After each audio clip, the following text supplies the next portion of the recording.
সবাইকে সংবাদ এক নজরে স্বাগত। সাথে আছে আমি সোনিয়া ইসলাম। শহীদ বুদ্ধিজীবী দিবস আজ। এ উপলক্ষে মিরপুরে শহীদ বুদ্ধিজীবী স্মৃতিসৌধে শ্রদ্ধা নিবেদন করেছেন রাষ্ট্রপতি মোহাম্মদ শাহাবুদ্দিন ও প্রধান উপদেষ্টা অধ্যাপক মোহাম্মদ ইউনূস। এ সময় তারা দেশের কৃতি সন্তানদের স্মৃতির প্রতি গভীর শ্রদ্ধা জানিয়ে কিছুক্ষণ নীরবতা পালন করেন। সশস্ত্র বাহিনীর একটি চৌকস দল তাদের গার্ড অব অনার প্রদান করে।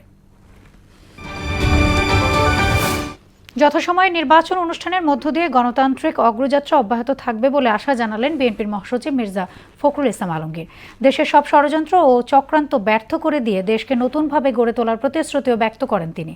এ সময় ফ্যাসিবাদ বিরোধী জাতীয় ঐক্য ধরে রাখার আহ্বান জানান এনসিপির আহ্বায়ক নাহিদ ইসলাম। শহীদ বুদ্ধিজীবী দিবসে রায়ের বাজার স্মৃতিসৌধে শ্রদ্ধা জানিয়েছেন সর্বস্তরের মানুষ।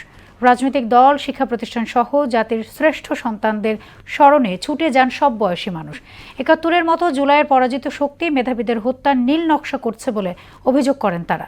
আর ফ্যাসিস্ট মোকাবেলায় জাতীয় ঐক্যের কথা বলেন রাজনীতিবিদরা। ওসমান হাদির উপর গুলি ছোড়ায় ব্যবহৃত মোটর সাইকেলটি শনাক্তের পাশাপাশি মালিক আবদুল্লাহ হান্নানকে রাজধানীর মোহাম্মদপুর থেকে গ্রেফতার করা হয়েছে।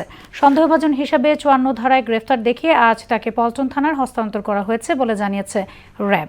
গ্রেফতার হান্নান রাজধানীর মোহাম্মদপুরের চাঁদ উদ্যান এলাকার বাসিন্দা। সুদানে ড্রোন হামলায় ৬ বাংলাদেশি শান্তিরক্ষী নিহত ও ৮ জন আহত হওয়ার ঘটনায় তীব্র নিন্দা জানিয়েছে জাতিসংঘ। হামলাকে ভয়ঙ্কর আখ্যা দিয়ে এটি যুদ্ধাপরাধ বলে গণ্য হতে পারে বলে জানিয়েছে সংস্থাটি। জাতিসংঘ মহাসচিব অ্যান্টনিও গুতেরেস এই হামলার তীব্র নিন্দা জানিয়ে বাংলাদেশ সরকার ও জনগণের পাশাপাশি নিহতদের পরিবারের প্রতি গভীর সমবেদনা জানান।